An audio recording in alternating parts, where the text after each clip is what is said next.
Hello 10th class, अगला part शुरू करते हैं। न्यूट्रिशन का जिक्र शुरू किया था हमने। न्यूट्रिशन होता क्या है, प्लांट या एनिमल, वो बाद में जिक्र करेंगे। न्यूट्रिशन क्या है, सबसे पहले इनटेक ऑफ फूड, खाना लेना। खाना क्यों लेते हैं? क्योंकि फ्यूल के रूप में काम करता है। जिस प्रकार किसी गाड़ी को चलाने के लिए फ्यूल की रिक्वायरमेंट होती है, वैसे ही अपनी बॉडी को मूव करवाने के लिए, काम करवाने के लिए कि फ्यूल की रिक्वायरमेंट है, जिसे हम फूड बोलते हैं। वो फूड हम किसकी फॉर्म में लेते हैं? जनरली ग्लूकोज यानी कार्बोहाइड्रेट, प्रोटीन, विटामिन्स वगैरह। ठीक है जी। तो उसके बाद कल हमने जिक्र किया था भाई, जो न्यूट्रिशन है वो कितने टाइप का है। 2 टाइप का न्यूट्रिशन बताया था, ऑटोट्रोपिक न्यूट्रिशन और हेट्रोट्रोपिक न्यूट्रिशन। ऑटोट्रोपिक न्यूट्रिशन में बात की थी वो ऑर्गेनिज्म जो भोजन अपना खुद बनाते हैं, स्वयं बनाते हैं, अपने आप फूड को तैयार करते हैं, वो थे हमारे ऑटोट्रोपिक्स। और हेट्रोट्रोपिक वो ऑर्गेनिज्म है जो अपना खाना खुद नहीं बना सकते, दूसरों के ऊपर डिपेंड है। तो ऑटोट्रोपिक मोड ऑफ न्यूट्रिशन शुरू कर रहे हैं। इसके अंदर जनरली आते हैं प्लांट्स। इसमें एक फिनोमिना पढ़ोगे आप लोग, फोटोसिंथेसिस। फोटोसिंथेसिस। चलिए, इस सिंथेसिस वर्ड का मतलब होता है प्रोड्यूस करना, बनाना। प्रोड्यूस करना या फिर बनाना कह सकते हो, प्रोड्यूस करना। फोटो का मतलब हो गया जी, फोटो देखना नहीं, यहां पर फोटो का मतलब है सन की light, sunlight. Those organism which make their food, those organism which make their food, which make their food in the presence of, short में लिख रहा हूं, presence of सूरज की light, sunlight, and carbon dioxide and water, also presence of chlorophyll। Wording आगे पीछे हो गई लिखने में, मतलब समझ लेना। ये कहता है वो ऑर्गेनिज्म जो अपना खाना है, अपना फूड है, खुद बनाते हो सनलाइट, कार्बन डाइऑक्साइड, वाटर और क्लोरोफिल की प्रेजेंस में, तो वो कहलाएगा, वो प्रोसेस कहलाएगा फोटोसिंथेसिस। इसकी जो अभिक्रिया है, जो रिएक्शन है, आप लोगों ने देखी होगी, carbon dioxide plus water, H mu लिख रहा हूं, इट मींस सनलाइट, और नीचे लिख रहा हूं क्लोरोफिल। क्या बनेगा? C6H12O6 plus oxygen gas release होगी प्लस वाटर रिलीज होगा। चलिए, तो ये जो ग्लूकोज बोलते हैं इसको, ग्लूकोज, ये पहले सबसे पहले तो याद लिखना है, the simplest food, simplest food है। ठीक है, तो आज हमें इस पूरी रिएक्शन को ही अच्छे से समझना है और फोटोसिंथेसिस कंप्लीट हो जाएगा। क्योंकि पहला जो क्वेश्चन आता है ये आता है, रॉ मटेरियल क्या है? रॉ मटेरियल फोटोसिंथेसिस के लिए, raw material for photosynthesis, raw material for photosynthesis. सबसे पहले आता है कार्बन डाइऑक्साइड, सेकंड नंबर पे आता है वाटर, फिर हम ले लेते हैं सनलाइट, और उसके बाद नंबर 4 पे आ रही आती है किसकी बेटा? क्लोरोफिल। ठीक है जी। तो सबसे पहले जिक्र करेंगे हम कार्बन डाइऑक्साइड, CO2। हमें पता है एनवायरनमेंट में CO2 की जो वैल्यू है वो 0.03% है, और ये हमारे लिए फायदेमंद है या नुकसानदायक है, इसके लिए मेरी सबसे पहली वीडियो पड़ी आपके YouTube पे, ग्लोबल वार्मिंग, वहां मैंने अच्छे से समझाया। फिर भी अगर आपको उस टाइम की नहीं समझ आ रही या फिर नहीं देखी थी, तो मैं बता देता हूँ। CO2 है ना, जो हमारे लिए क्या है बेटा, हार्मफुल नहीं है, एक अप टू लिमिट तक। क्यों? बिकॉज इसी की वजह से नाइट का और डे का जो टेम्परेचर है, नाइट डे टेम्परेचर, वो कांस्टेंट रहता है। मींस ज्यादा कांस्टेंट नहीं, मतलब ज्यादा गैप नहीं है, 5-4 डिग्री का आपके अंदर, इसके अंदर डिफरेंस रहता है। अगर ये कहता है अर्थ पर CO2 नहीं होती तो रात का टेम्परेचर -140 से भी नीचे चला जाता है। जिसमें सर्वाइव करना मुश्किल हो जाता है। ठीक है भाई, तो CO2 हमारे लिए क्या बेटा अप टू लिमिट फायदेमंद है। चलिए CO2 के बारे में पूरा डिस्कस करते हैं। CO2 कार्बन डाइऑक्साइड प्लांट लेगा कहां से, कैसे प्राप्त होगी, तो लिखिए CO2 carbon dioxide plant take, plants, मैं प्लांट बोल रहा हूँ सिंगल की एक बार बात कर लेते हैं, प्लांट्स लिख लो चलो, plants take carbon dioxide from environment through, एक ही मेन लिख रहा हूं पहले, through stomata, through stomata. Stomata क्या होता है, सबसे पहले आपको स्टोमेटा पता होना चाहिए। स्टोमेटा क्या है, pores present on leaf surface, जो अपने पत्ते होते हैं, लीफ है, ये बना दिया हमने लीफ, ये लीफ, इसके ऊपर छोटे छोटे पोर्स प्रेजेंट हैं, छोटे छोटे क्या प्रेजेंट है बेटा, पोर, होल्स प्रेजेंट है, उनको स्टोमेटा बोलते हैं। और एक स्टोमेटा स्ट्रक्चर देखो स्टोमेटा का,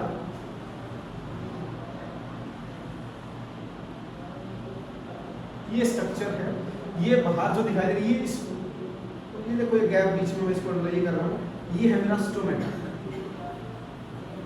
और ये बाहर से है, ये गार्ड सेल है।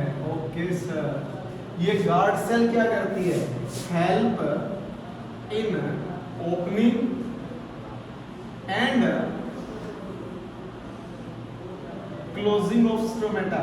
ठीक है सर, इन स्टोमेटा को खुलने और बंद करने में गार्ड सेल का बहुत बड़ा हाथ है। कैसे खुलती और बंद होती है, जैसे ही इन गार्ड सेल्स के अंदर वाटर एंट्री करेगा, वाटर इन होगा, जाएगा अंदर, जाएगा वाटर, तो ये गार्ड सेल फूल जाती है, और फूलने से क्या होगा, गार्ड सेल पहले ऐसे थी, जैसे ही इनमें पानी जाता है ये फूल जाएगी और स्टोमेटा ओपन हो जाएगा, और जैसे ही इनमें से पानी निकल जाता है, ये श्रिंक कर जाती है, तो इनमें से पानी निकलने के कारण स्टोमेटा क्या हो जाएगा बेटा, क्लोज हो जाएगा। ठीक है भाई, तो स्टोमेटा ओपन और क्लोज होते हैं due to with the help of guard cell, और वाटर एंटर करेगा। इनके बाहर सब्सिडरी सेल्स हैं, वो बनाओ तो बनाओ, इसका कोई जरूरी नहीं है। तो पहला पॉइंट क्लियर हुआ, प्लांट कार्बन डाइऑक्साइड लेते हैं, किसकी हेल्प से, स्टोमेटा की हेल्प से। तो स्टोमेटा का कोई फंक्शन पूछ ले आपसे, तो साथ साथ अलग भी पढ़ते चलते हैं। स्टोमेटा का फंक्शन पूछ ले, what is the function of stomata, तो पहला लिखोगे हेल्प इन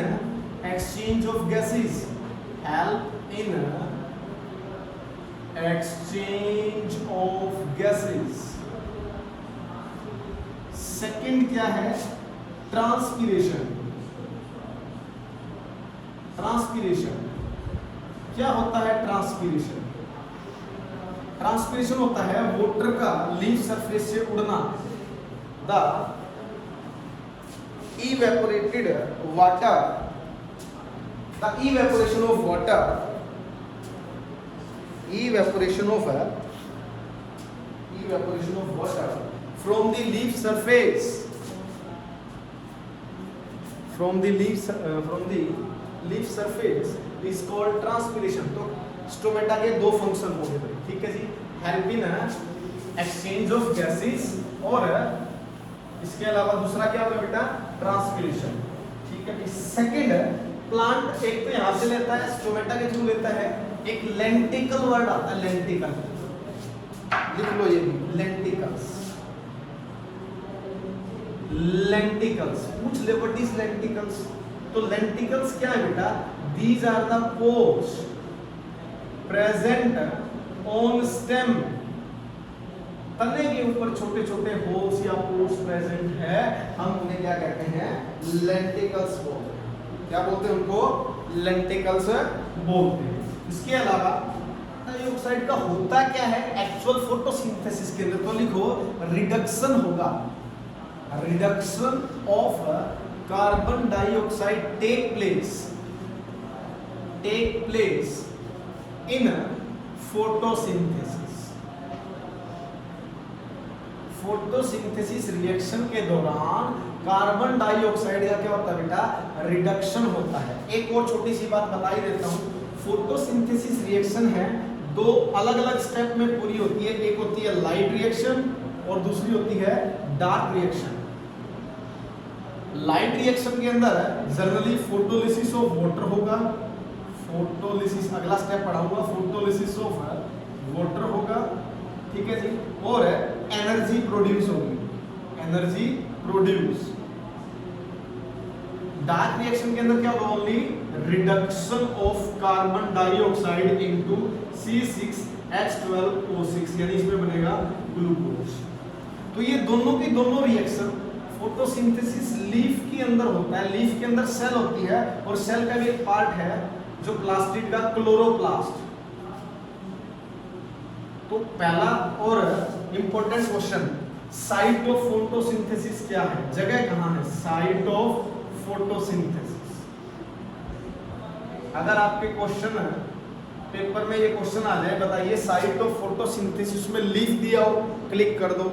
उसके बाद लीफ से थोड़ा और नीचे आ जाए प्लास्टिड दिया हो तो क्लिक कर दो और अंदर आ जाओ। अगर प्लास्टिड के बाद क्लोरोप्लास्ट नाम दिया हो तो वहां आ जाओ, ठीक है। क्लोरोप्लास्ट के अंदर दो पार्ट हैं, एक होता है स्ट्रोमा, स्ट्रोमा, और एक होता है ग्रेना, स्ट्रोमा और ग्रेना। चलिए अब इन दोनों से याद रखना है, इन दोनों से याद रखना है किसके अंदर लाइट रिएक्शन होगी और किसके अंदर होगी डार्क रिएक्शन। लाइट से याद रखना है सन की लाइट, लाइट से क्या याद रखना है, सन की लाइट। सन की लाइट में ये बताओ कौन से पौधे अपना खाना बनाते हैं, ग्रीन पौधे। सन की लाइट में कौन से पौधे, जी से ग्रीन पौधे अपना खाना बनाते हैं। तो लाइट रिएक्शन कहां होगी, ग्रेना के अंदर बस।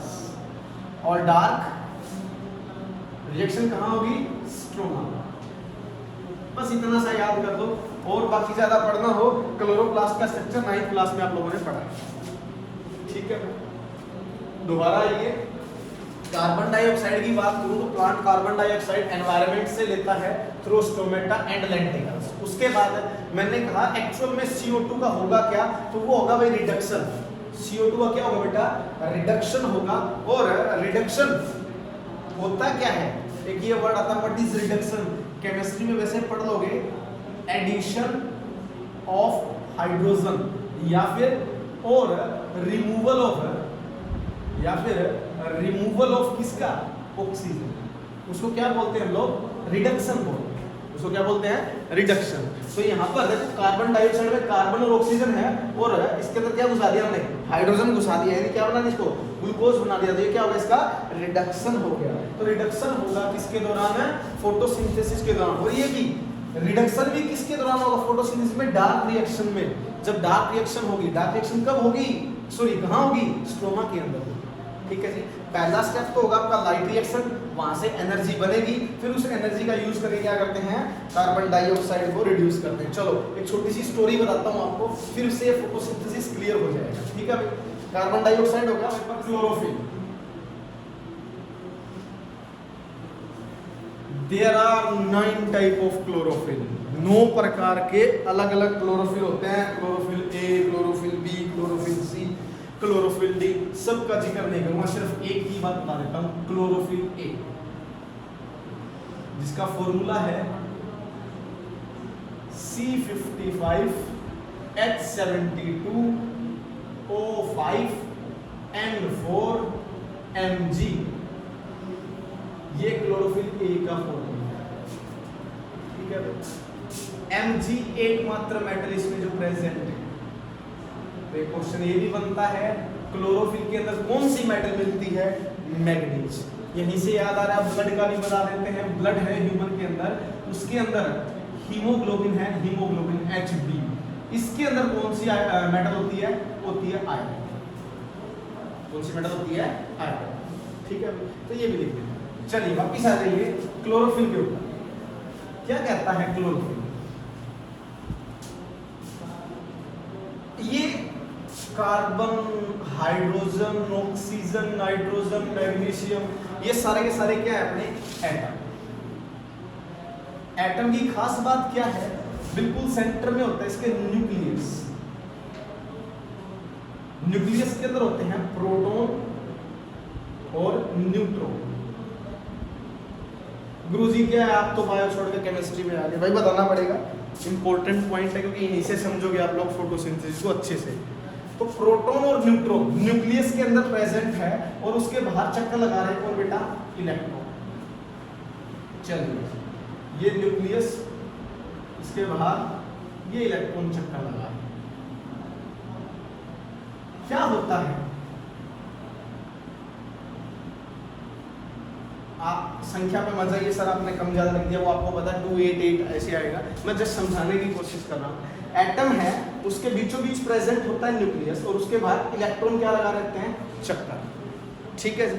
अब क्या कहता है, जैसे ही एक सफिशिएंट भी छोड़ो, एक फोटोन आकर टकराता है, फोटोन टकराता है इस इलेक्ट्रॉन के साथ, तो ये एक्साइटेड हो जाता है। जनरली हर एक इलेक्ट्रॉन की जगह फिक्स है, भाई तू इसी घेरे में चक्कर लगाएगा, उसे हम ऑर्बिट कहते हैं। छोटे लेवल में बता रहा हूं, ऑर्बिट या फिर उसकी एनर्जी सेल।